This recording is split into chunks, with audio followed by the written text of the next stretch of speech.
I never intended for things to get so complicated. At 62, you'd think I'd have figured out how to keep my life in order. But power and wealth have a way of convincing you that you're untouchable, that consequences are for other people.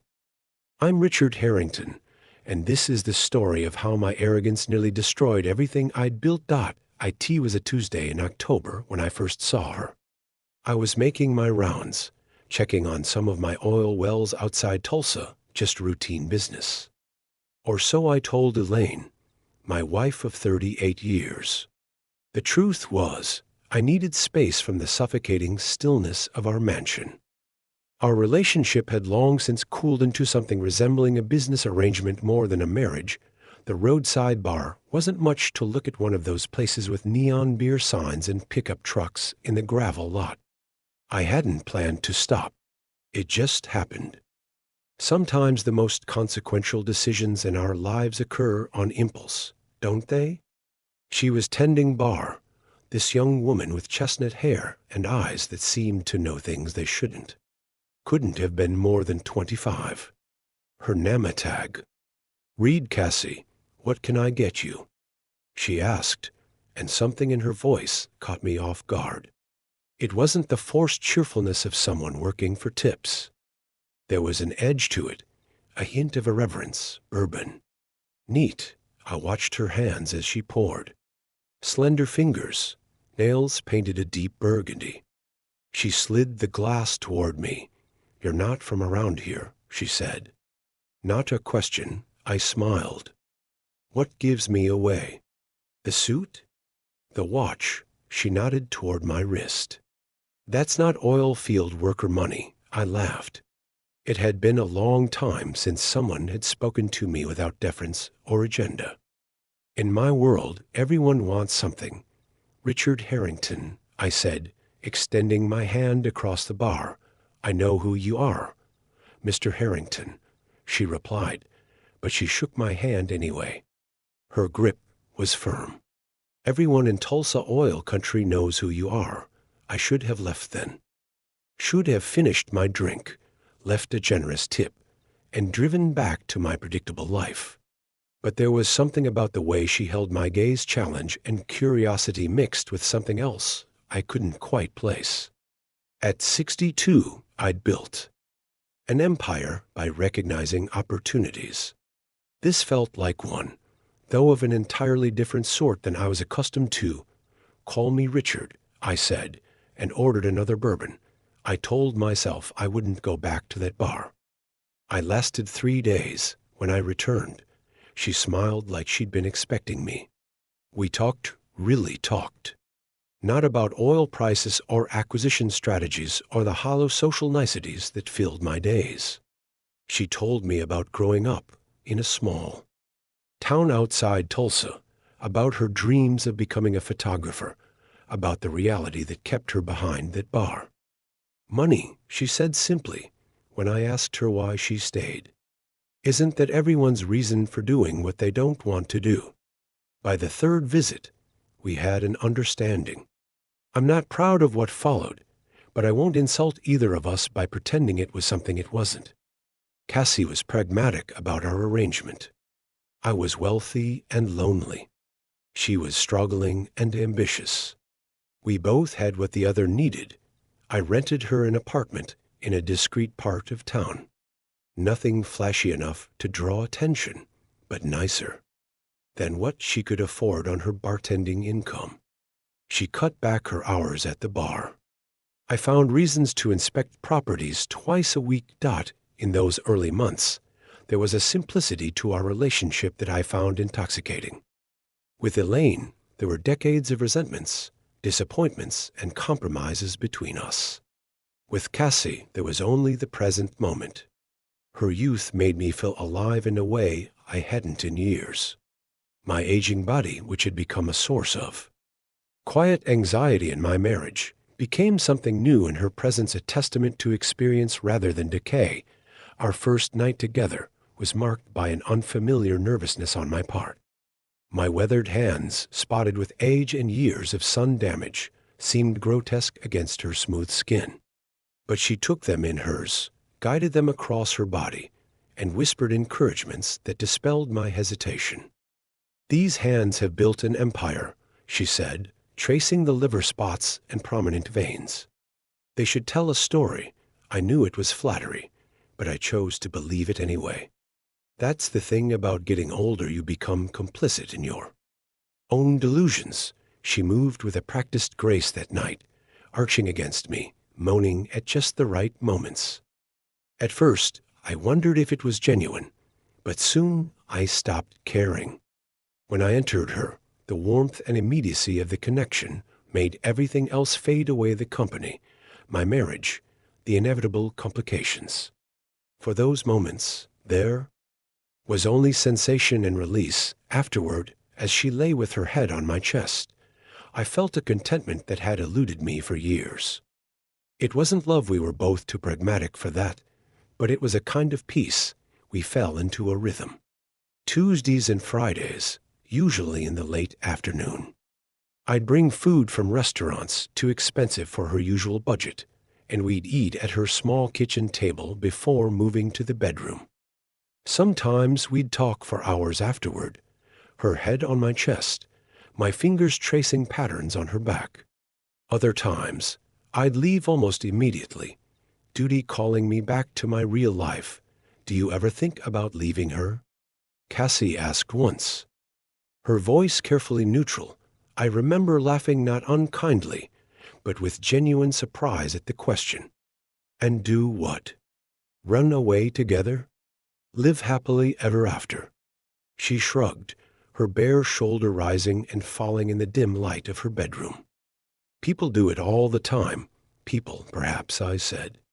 "Not men like me." She didn't push the issue, but I sensed a shift after that conversation, a subtle recalibration of expectations on her part.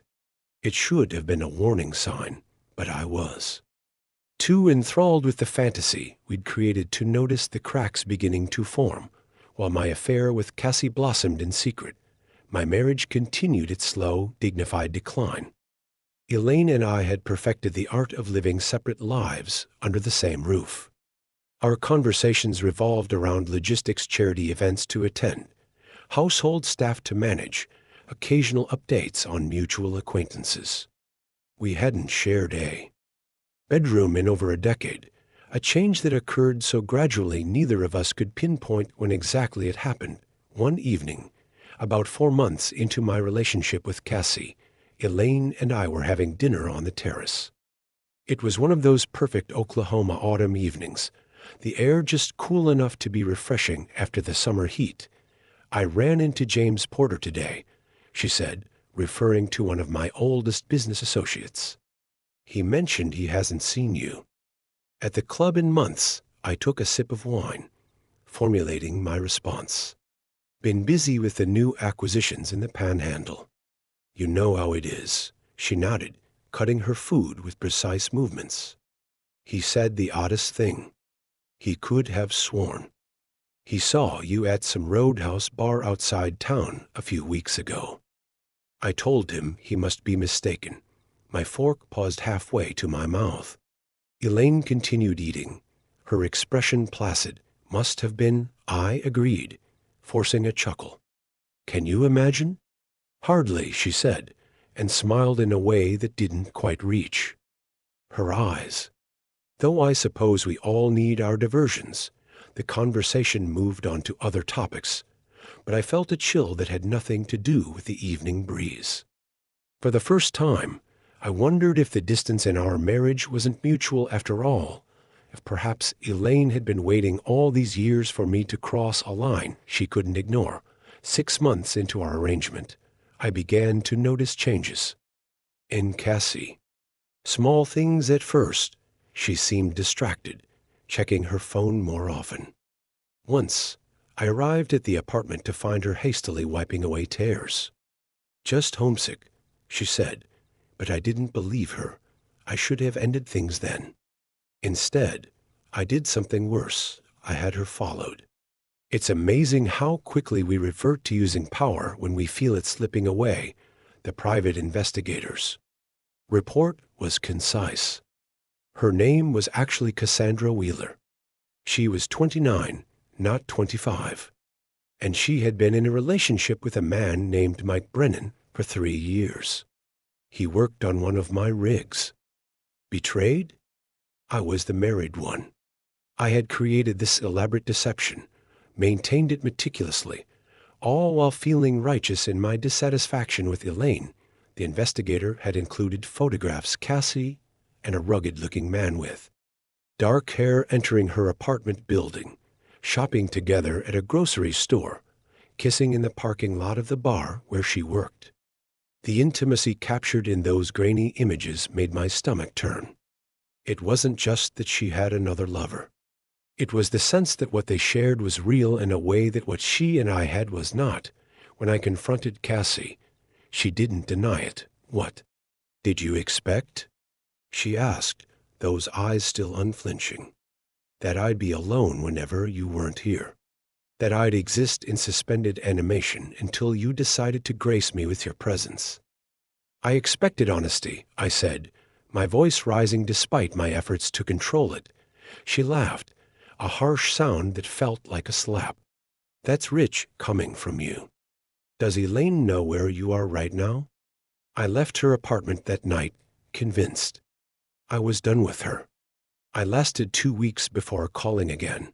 When I returned, something had changed between us.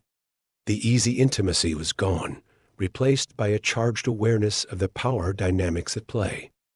Our arrangement became more explicitly transactional. I increased the money I gave her, and she became more attentive, more focused on pleasing me. It should have been what I wanted, but instead it felt hollow. Our encounters took on a different quality, more performative, less genuine. She would arch her back dramatically, moan with exaggerated enthusiasm, call me daddy, in a way that seemed calculated to play to fantasies I hadn't expressed. When I entered her, she would gasp and dig her nails into my back, but her eyes remained. Coolly assessing, gauging my reactions. "Tell me about Mike," I said one night as we lay in her bed. The sheets tangled around us. She propped herself up on one elbow, studying my face. "Why would you want to know about him?" "Call it curiosity." She hesitated, then shrugged. "We met at the bar. He comes in with the other guys from the rig sometimes. He's from Missouri originally. Moved here for the oil work about 5 years ago. Do you love him?" The question surprised me as much as it did her. "That's not part of our deal," she said carefully. "Talking about feelings, humor me," she sighed, falling back against the pillows. "I don't know. Maybe. He's solid, you know. Reliable. Talks about getting married someday, having kids. And is that what you want?" She turned to look at me, her expression guarded. "Are you offering something different, Richard?" The question hung between us unanswerable. We both knew I couldn't offer her anything beyond what we already had. The realization should have clarified things, restored the boundaries of our arrangement. Instead, it filled me with a strange melancholy. Then came the night that changed everything. I arrived at Cassie's apartment to find her with a bruised cheek and a split lip.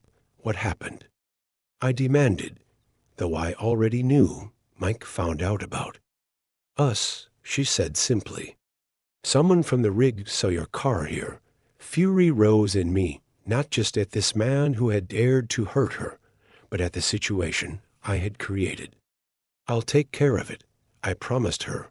"No," she said, grabbing my arm with surprising strength. "You'll make it worse. He's not angry about me, he's angry about what you represent. The man who owns the wells, owns the town, and now owns his girlfriend too." Her words cut through my anger, exposing the ugly truth of it. This wasn't about protecting Cassie. It was about protecting my ego, my sense of ownership. I left without touching her that night, disgusted with myself and the mess I'd created. 3 days later, at 2:17 in the morning, the security system at our estate went off. The security footage showed a man with a hunting rifle, firing wildly at the house from beyond the perimeter fence. No one was hurt, but the message was clear. I knew immediately who it was. The security team wanted to involve the police, but I refused. The last thing I needed was law enforcement scrutiny of my personal life. Instead, I did what I've always done when faced with problems. I tried to solve it with money. I arranged a meeting with Mike Brennan at an abandoned warehouse my company owned outside town. Neutral ground, or so I thought. He came alone, as I'd specified. Up close, he looked younger than I'd expected, mid-30s perhaps, with the weathered skin of someone who works outdoors. His eyes were bloodshot, his hands trembling slightly. "You've got some nerve," he said by way of greeting. "I could say the same about you," I replied, keeping my distance. "Shooting at my home where my wife sleeps could land you in prison for a long time." He laughed bitterly. "As if the law applies the same to people like me and people like you." I couldn't argue with that. Instead, I got to the point. "I'm prepared to make you a generous offer to resolve this situation. You think you can buy me off? Pay me to forget that you've been sleeping with my girlfriend for months? I think I can offer you a fresh start somewhere else," I said carefully.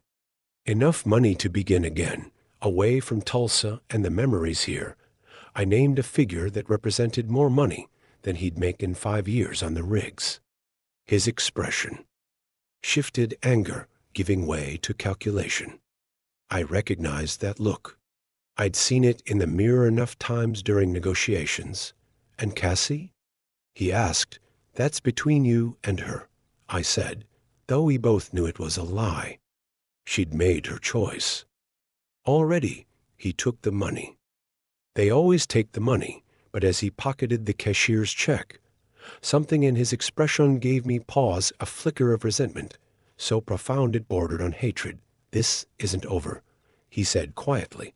"It is," I countered, allowing steel to enter my voice. "You'll cash that check, pack your things, and leave town tonight. If I see you again, if I so much as hear your name, the offer is rescinded, and I'll make sure you regret it."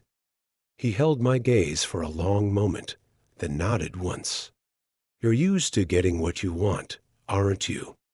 "Yes," I said simply. "Must be nice." He turned to leave, then paused. "You know the funny thing? She doesn't even like you. Says you smell like an old man and your hands make her skin crawl." The words hit with more force than I expected, a sharp pain in my chest that had nothing to do with health and everything to do with pride. I kept my expression neutral, refusing to give him the satisfaction of a reaction. "Goodbye, Mr. Brennan," I said evenly. I didn't hear from Cassie for 3 days after my meeting with Mike. When she finally called, her voice was cold. "You paid him to leave town," she said. Not a question. I resolved the situation. I replied carefully, without consulting me. Without considering what I might want, I felt my temper rising. "He hit you, Cassie. He shot at my house. What exactly did you expect me to do? Not treat me like property to be negotiated over," she snapped. "Not make decisions about my life without me in the room." The line went silent for a long moment. Then, "Mike says you offered him enough to start over somewhere else. What about me? Don't I deserve the same?" And there it was, the true nature of our relationship laid bare. I felt a strange sense of relief mixed with sadness. "How much?" I asked. We negotiated her price like the business transaction it had always been. I transferred the money that night. She promised to leave town the next day, to never contact me again. I told myself it was for the best, but as I sat in my study after our final conversation, staring into a glass of bourbon, I couldn't shake the feeling that I'd handled everything wrong from the beginning. I'd treated people as commodities, as problems to be solved with money, rather than as human beings with their own desires and agency. It was how I'd built my empire, calculating value, exploiting leverage, always maintaining control. But it had left me alone in a mansion full of expensive things, disconnected from anything resembling real human connection. A week passed. I threw myself back into work, into my marriage.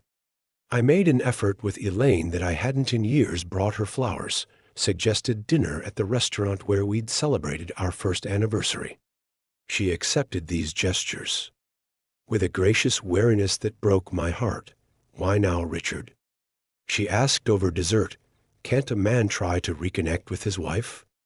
I deflected. She studied me over her wine glass. "Of course. I just wonder what's changed." Everything I wanted to say. Nothing I feared. The explosion at well site 27 happened just after p.m. on a Thursday. Initial reports suggested equipment failure, but I knew better. Well site 27 was where Mike Brennan had worked. The site he knew intimately. 4 men died in that explosion. Mike Brennan was among them. The investigation would later suggest that he had deliberately tampered with the pressure systems, though they could never prove intent. I stood at the smoking ruins of the well site, watching emergency crews work, and felt the weight of my actions pressing down on me. I had set these events in motion with my selfishness, my belief that I could control everything and everyone in my orbit. When I returned home that night, Elaine was waiting for me in my study. A glass of bourbon sat on my desk, already poured. "There was a woman who called the house today," she said without preamble. "She said her name was Cassandra Wheeler, and that you would want to know she's left town." I froze, unable to form a response. "She also said to tell you that Mike kept his word in his own way." Elaine's voice was steady, her gaze unflinching. "I assume this means something to you." In that moment, looking at my wife of nearly for decades, I realized I had 2 choices. Continue the lies that had defined our marriage for years, or finally offer her the truth she deserved. "Yes," I said simply. "It does. And I think it's time we talked, Elaine." "Really talked?" she nodded, settling into the chair across from my desk. "I've been waiting a long time to hear what you have to say, Richard." And so I began to speak, there, in the gathering darkness of my study, with the weight of my actions heavy upon me. I spoke of loneliness and ego, of the hollowness of success without connection, of the man I had become versus the man I had once hoped to be. Outside, the wind picked up, carrying the distant scent of smoke from the still smoldering well site. Within these walls, for the first time in years, something like honesty took root between Elaine and me. Not forgiveness that would come much later, if at all, but acknowledgement of the truth. At T62, I was finally learning that there are some things money cannot fix, some consequences that must be faced directly. The empire I had built on oil fields and shrewd deals suddenly seemed fragile compared to the human connections I had neglected and damaged. As I finished speaking, Elaine rose from her chair. She looked older in that moment, the weight of my confessions adding years to her elegant frame. But there was also something like relief in her expression, the relief that comes when a long-suspected truth is finally spoken aloud. "What happens now?" I asked, feeling strangely like a supplicant. She paused at the door of my study. "I don't know, Richard. For once in our marriage, neither of us knows what comes next." She gave me a sad smile. "There's something honest about that." At least, after she left, I sat alone in my study for a long time, contemplating the ruins of the life I had built and destroyed with equal dedication. Outside my window, Tulsa's lights sparkled in the distance, indifferent to my personal catastrophes. In the oil business, we have a term for when you drill and drill but find nothing of value: a dry hole. You can spend millions chasing what you believe lies beneath the surface, only to discover emptiness. Looking back on my life that night, I couldn't help but wonder if I had been drilling in the wrong places all along. The next morning, I would begin the process of making amends to the families of the men who died at well Site 27, to Elaine, perhaps even to myself. It would be the hardest work of my life, with no guarantee of success, but that night, sitting alone in my study with the taste of bourbon and regret on my tongue, I made peace with one certainty. In the pursuit of wealth and pleasure, I had sacrificed the things that truly mattered, and no amount of oil, money, or power could fill the resulting void.